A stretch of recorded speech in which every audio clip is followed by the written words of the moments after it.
ሰላም ጓደኞቼ እንዴት ናችሁ? ሁሉ ፒስ ሁሉ አማን ያለው በጣም ደህና ነኝ። እንዴት ናችሁ እናንተ? ሳምንታችሁ፣ ቀናችሁ፣ ውሏችሁ ሁሉ ፒስ ነው? እንዴት እያለፈላችሁ ነው? እኔ በጣም ፒስ ሰላም ነኝ፣ እግዚአብሔር ይመስገን። ዛሬ ደግሞ በሌላ በተለየ የሪአክሽን ቪዲዮ ወደ እናንተ ተመልሼ መጥቻለሁኝ። አብራችሁኝ እንድትቆዩ ጋብዛለሁኝ። ወደ ቪዲዮ። ኦኬ፣ ትዳር ይዘህ የሚስትህ ሙያ እናትህን ሲያስናፍቅህ ይላል። እስኪ ነው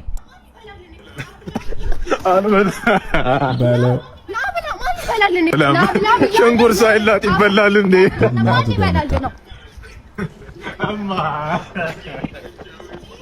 እናቴ ለትገለኝ ብቻ አውሬጅ ሰው በላል ምግብ አልበላም ብሎ ነው እኔ መስለት ማለት ነው ሰርቼ ወይኔ እናቴ አሁን ይሄ ለሰው ነው በኢየሱስ ስም ጠራይ ታውረም አለ ሸንጉር ተቀነጠ ጉሩ እናቴ ይታረዳል እንዴ? ደስ ይላል። ይከተፋል እንጂ ይታረዳል እንዴማ? ፈለጠችው እንጂ ቲማቲም ሲከተፍ ነው ማቆ ገነዘችው እናቴ። እንዴ አማስገብኝ እኔ ካንቺ ጋር ልኑር እናቴ። እኔ ትክክል ያለች ሽሮ አፍልቼልሃለሁ። ያንቺን ሽሮ ጠጣለሁማ። ያቦት ተለልኝ አባት ያሰጣሽ አንቺን ብትሆኚ እናትሽ ቤት ግቢ። ይሄ ማላታይ ነው ምሰሪ ምግብ ማላታይ ነው መጥፊያሽ ነው የሚሆነው። እማ ሽሮሽ ልጠጣ ይሄ ማለት አይደለም። አንዳንድ ሚስቶች ግን ተው ሙያ ልመዱ። ተው ኢትዮጵያ ሆኖ ደግሞ ያለ ሙያ ጥሩ አይደለም። በእርግጥ አሁን ወንዶችም የግድ መስራት መቻል አለብን ወደሚል መተናል። ግዴታ ነው መስራት አለብን፣ እኛም ሙያ መልመድ መቻል አለብን። ግን ሚስቶች ላይ ብቻ የተጣለ ባይሆንም ግን ፕሊስ በቃ ማለት ሴቶች እንደ በኢትዮጵያዊ እናት አድጋችሁ በኢትዮጵያዊ እናት ሊድ ስትደረጉ ኖራችሁ ሙያ የሌላ ሴት ሆና መገኘት በጣም የእውነት ለምናገር ያሳፍራልና በጣም መማር አለባችሁ። ሙያ መማር መቻል አለባችሁ። ለባላችሁ ብላችሁ ሳይሆን ኢቭን ለራሳችሁ በሰው ፊት እንኳን ላለመሸማቀቅ ማለት ነውና ጅስ ብትማሩ ጥሩ ነው። ኦኬ፣ የደማችሁ አይነት O+ የሆናችሁ ሰዎች የደማቸው አይነት O+ የሆናችሁ ቡና ስጠጡ ጥንቃቄ አድርጉ። በተለይ የማሽን ቡና ባትጠጡ ይመከራል። ቤት ውስጥ የሚፈላ ቡና በጣም ወፍራም ከሆነ ከአንድ ስኒ በላይ እንዳትጠጡ። እኔ O+ ስለሆንኩት የሚያረጋኝ ነገር ልንገራችሁ። የሚሰሙ ስሞች ይሄ እንደዚህ በጣም ወፍራም ቡና ወይ ደግሞ የማሽን ቡና ከጠጣሁ ከአንድ ስኒ በላይ ደግሞ ከጠጣሁ ከ3 ሰዓት በኋላ ከጠዋት ከ3 ሰዓት በኋላ ከጠጣሁኝ የሚያረጋኝ ነገር ልንገራችሁ። አንደኛ ነገር ልክ ከቤተሰቦች አባል ቅርብ የሆነ ሰው የሆነ ያህል ይሰማኛል። በቃ የሆነ ተደውሎ የሆነ ነገር ሆኗል መባል ይሰማል። በቃ የሆነ መርዶ የሚሰማ አይነት ሰው አለ። እንደዚህ አይነት ስሜት ይሰማል። በጣም ውስጥ ይረብሻለሁ፣ በጣም እጨነቃለሁ፣ ልቤ ይመታል፣ ሰውነቴ በጣም ነው የሚንቀጠቀጠው፣ በተለይ እጄ በጣም ነው የሚንቀጠቀጠው። በጣም ኢነርጂ ይኖረኛል። ስራ መስራት ፈልጋለሁ። በጣም ሃይፐር ነው የምሆነው። ስራ መስራት ፈልጋለሁ፣ ግን ቁም ነገር ያለው ስራ አልሰራም። በቃ ቅሽቅሽ ነው ማለት ዋት አትሉም እንዴ? O+ የሆናችሁ ሰዎች እስኪ እውነቷን ነው ህይወታችን የምታወራው ነገር አይ ዶንት ኖ። እኔ ምንም ሐሳብ መስጠት አልችልም እዚህ ላይ። ግን O+ የሆናችሁ ሰዎች እስኪ ሐሳብ ስጡ። የምር እንደዚህ አይነት ስሜት ይሰማችኋል ቡና ስትጠጡ? ምናልባት ካላስተዋላችሁት ደግሞ እስቲ ከዚህ በኋላ በደንብ ለማስተዋል ሞክሩ። እህታችን እንደምትናገረው አይነት ነገር ፊሊንግ ካላችሁ ከምን ጋር የተያዘ ነው? ከጤና አንግል ነው ወይስ O+ ከዛ ከቡና ጋር ሲገናኝ የሚፈጥረው ምን አለ? አይ ዶንት ኖ። ይሄንን ከሙያ አንግል ሙያተኞች ነው መመለስ ያለባቸው። ግን O+ የሆናችሁ ሰዎች በተለይ ደግሞ ቡና የምትጠጡ ሰዎች እስኪ ይሄንን ነገር ቼክ አድርጉት፣ ራሳችሁን ፈትሹት።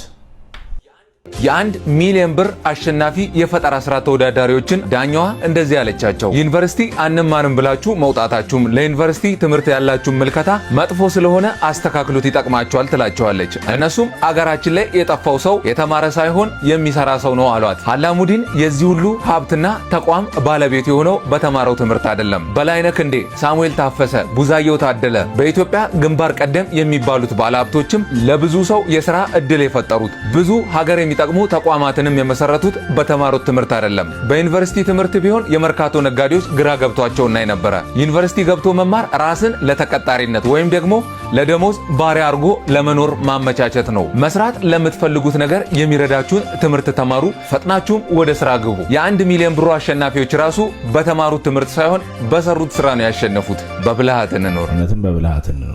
በጣም ደስ የሚል ሐሳብ ነው ያመጣው።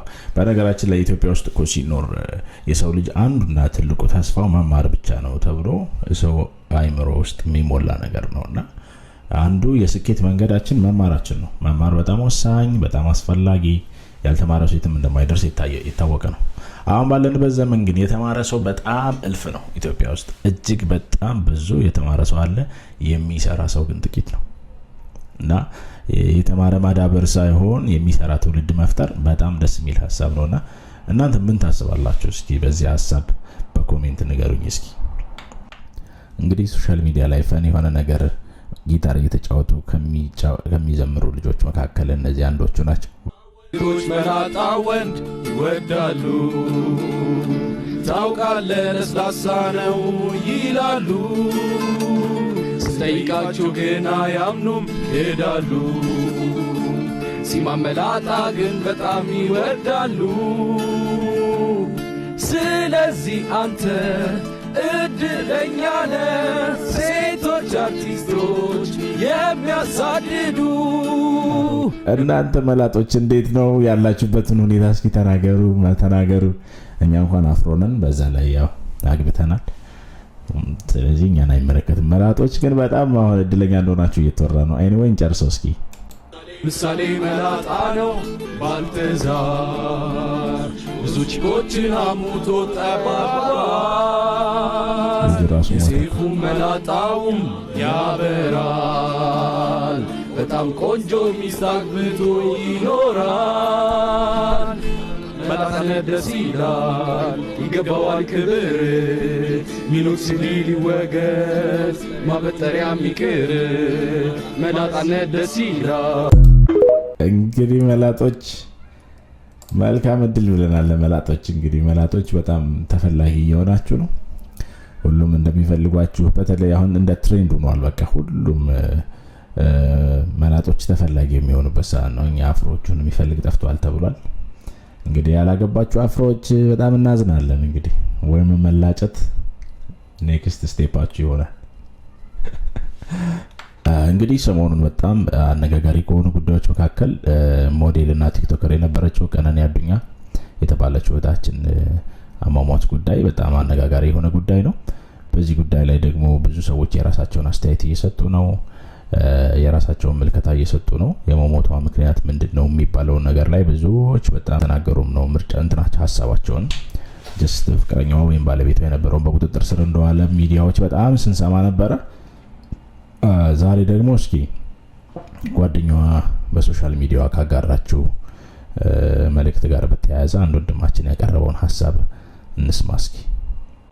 ከቀነኒ አዱኛ ግድያ ጋር በተያያዘ ጓደኛዋ ሞኔት ቤክሲሳ እቺ ልጅ ማለት ነው አንድ አነጋጋሪ ጽሁፍ በፌስቡክ ገጿ ላይ ጽፋለች። ይህንንም ጽሁፍ ብዙዎች እየተቀባበሉት ይገኛል። ጽሁፉን የጻፈችው በአፋን ኦሮሞ ነው።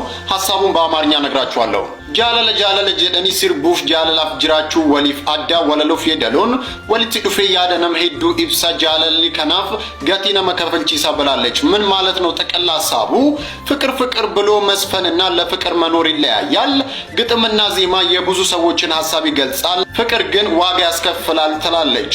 ይህ የጓደኛዋ ጽሁፍን በብዙዎች ዘንድ ጥያቄን ያስነሳ ነው እና እናንተስ ምን ትላላችሁ? እዚህ ላይ ሀሳባችሁን ኮመንት ላይ አስፍሩ እስቲ። በጣም ነው የሚያሳዝነው እውነት ለመናገር። አንደኛ በጣም ልጅ ነች፣ ኤጇን ስትመለከቱት በጣም ልጅ ነች፣ ገና ብዙ መስራት የምትችልበት እድሜ ያላት ነች። ባለችበት እድሜ ላይ ደግሞ ስኬታማ ነች። በዚህ እድሜዋ ህይወቷን ማጣቷ በጣም ያሳዝናል። ከምንም በላይ ደግሞ አሟሟቷ በጣም የብዙዎችን ልብ የሚሰብር ነውና እንግዲህ ከጓደኛዋ እንደሰማችሁት ደግሞ ተጽዕኖ እንደፈጠረባት የተለያዩ ሶሻል ሚዲያዎች በተለይ ቲክቶክ ላይ የሚወሩ ነገሮች ደግሞ ሰምታችሁ ከሆነ ባለቤቷ ይደበድባት እንደነበር፣ ዋጋ ያስከፍላት እንደነበር፣ ብዙ ትጨናነቅ እንደነበር በተደጋጋሚ የሚወጡ ዜናዎች አሉ። እውነት ነው አይደለም እግዚአብሔር ነው የሚያውቀው፣ ግን በጣም ያሳዝናል። በጓደኛዋም በኩል የወጣው ዜና እንግዲህ እንደሰማችሁት ነው። በጣም ያሳዝናል። እህታችን በዚህ እድሜሽ ህይወትን ማጣት በጣም ከባድ ነው። ለመላ ቤተሰቦቿ መጽናናት እንዲሆን እመኛለሁ እኔ በግሌ። ኦኬ ቤት አምሽቼ ስገባ ይላል። አምሽቶ የሚገባ ባል ነው ማለት ነው። አንተ ማን እንዴ እንደዚህ አምሽት ትመጣለህ? ይጀምር አፍታምሽ ብዬ ሁሌ አንተ ግን በእናትህ ለምንድን ነው አምሽተን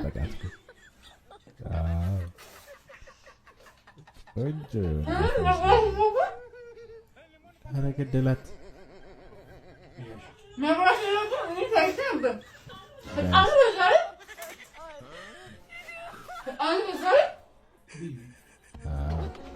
ምንም አላስወራላት። በቃ ባፏ መጨረሻ ላይ ብትሩን ሰጠችው። ወገን ተቀበለች፣ ተታየች።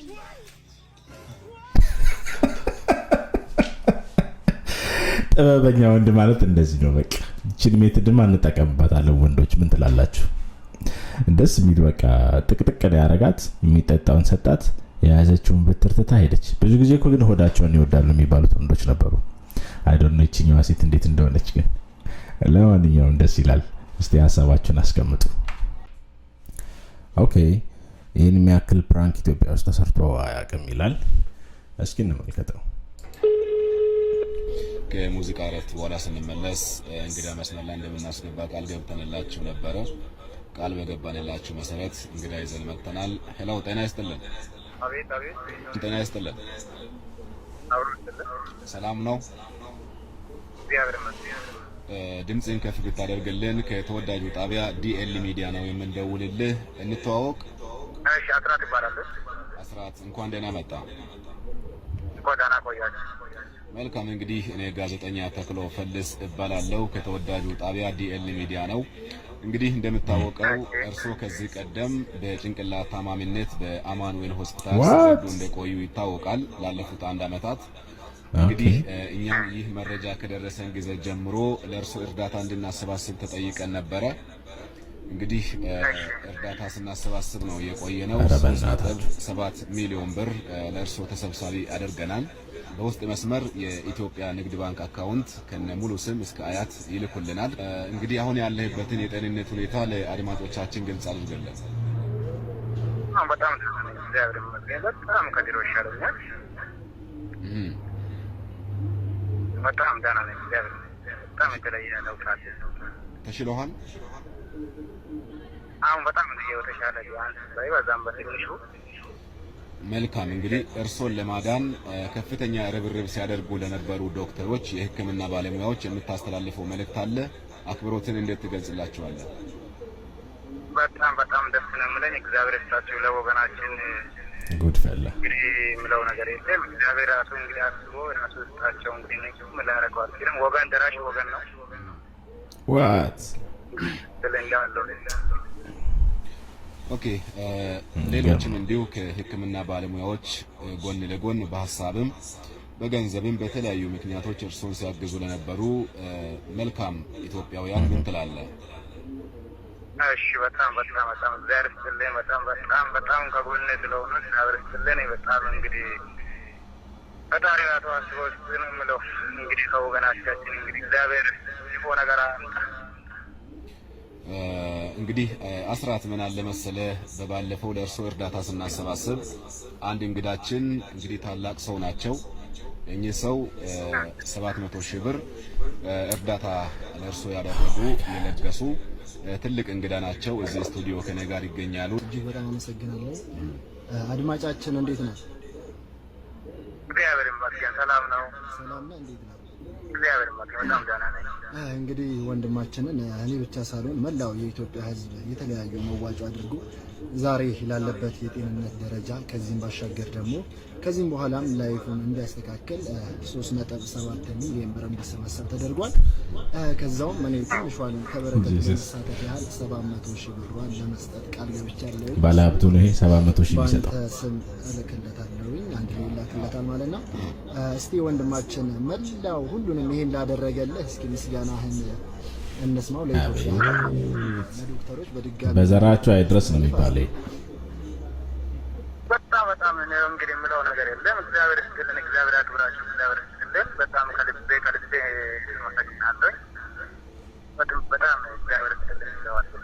ኦኬ፣ እናመሰግናለን ወንድማችን። እንዲሁም እስቲ ይሄ መዋጮ ላንተ እንዲደርስ ትልቅ ጥረት ሲያደርግ የነበረ አንጋፋው ጋዜጠኛችን ተክሎ ፈልስ አሁን ሲያወራህ የነበረው ነው። ለሱ ምስጋናህን እስኪ እንድታደርስለት እሱ እንኳን ጋይስ አናዘዙት እኮ ሰውየውን 3.7 ሚሊዮን ብር ተሰብስቦልሃል ብሎ የሌለበትን በሽታ እንዲቀበል አደረጉት። አማኑኤል ገብቶ እንደወጣ ሳመኑት። በጣም የሚገርሙ ናቸው በእውነት። እስከ ሙሉ ስም እስከ አያት በውስጥ መስመር ትልክልናለ 3.7 ሚሊዮን ብር የተሰበሰበው ገንዘብ ገቢ የምናደርግልን ነው የሚሆነው። ከዚያ በፊት አንድ ጥያቄ ልጠይቅህና ምናልባት በአማኑኤል ሆስፒታል ሲረዱ በነበሩበት ወቅት ከእርሶ ጋር ምን ያህል ታማሚ ሰው ነበረ? ብዙ ታማሚዎች፣ ብዙ ሕክምና እርዳታ የሚያስፈልጋቸው ሰዎች እንዳሉ ይታወቃልና ከእርሶ ጋር ቢያንስ ለመረጃ ያህል ነው ምን ያህል ሰው አለ? ዛኔ እንኳን ብዙም አላስታወስኩም። ብዙ ነው የነበሩት። ብዙም አላስታወስኩም። ብዙ ሰዎች ናቸው የነበሩት። በቁጥርም እንግዲህ አላስታወስኩም። ለመቁጠርም እንግዲህ አላስታወስኩም እና ብዙ ናቸው። ኦ ማይ ጉድነስ ላታስታውስ ትችላለህ። ምክንያቱም አንተ ያው ጤነኛም ስላልነበርክ ሰምታችሁታል። አላስታውስም ምን ያህል ሂዝ ኦልሬዲ አክሴፕት በቃ አማኑኤል እንደቆየ አክሴፕት አድርጓል። ጤነኛ አልነበርክም ሲሉት አክሴፕት አድርገዋል። የሚያወሩለትን ነገር በሙሉ አክሴፕት አድርገዋል። ምክንያቱም 3.7 ሚሊዮን የኢትዮጵያ ብር ነው። ኧረ በእናታችሁ ግን እንደዚህ አድርጋችሁ አሁን ይህ ሰው ከዚህ በኋላ ጤነኛ ሆናል። በደም ግፊት ነው ድፍት የሚለው። በጣም የሚገርም። ለማንኛውም ጋይስ የዛሬ የነበረን ፕሮግራማችን ይህን ይመስል ነበር። ሁላችሁም ከኔ ጋር ስለቆያችሁ እስከ መጨረሻው ቪዲዮን ስላያችሁ ከልብ አመሰግናለሁኝ። ላይክ፣ ሼር፣ ሰብስክራይብ እያደረጋችሁ ደግሞ እንድትደግፉኝ ሰፖርት እንድታደርጉኝ በፍቅር ጠይቃችኋለሁኝ። መልካም ቀን፣ መልካም ምሽት፣ መልካም ሳምንት ይሆንላችሁ። ባይ